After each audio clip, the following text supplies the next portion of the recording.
nanay ko si Nanay Rosel, does that mean kapatid ko si Tyrone?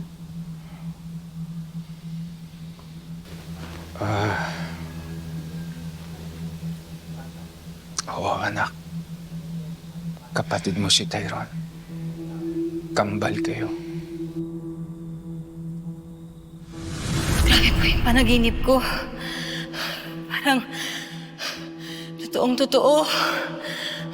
Bakit? Ano bang napanaginipan mo?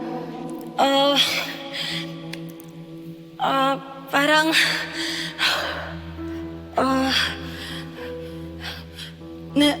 nalalunod ako.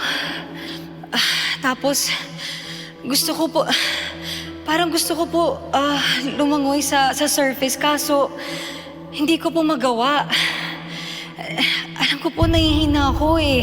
Tsaka parang may sugat ako sa katawan ko.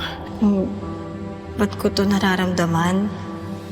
Parang may biglang nawala sa buhay ko. Parang may missing piece. Hindi ko talaga maintindihan. Lalo na nang mabalitaan ko ang nangyari kay Tyrone. Bakit ba sobrang affected ako? Nararamdaman mo. Nararamdaman mo ang nangyayari kay Tyrone. Po? Ano pong ibig niyong sabihin? That's why. Kaya pala, nung nawala siya, nung nasaktan siya, I felt it too. Kasi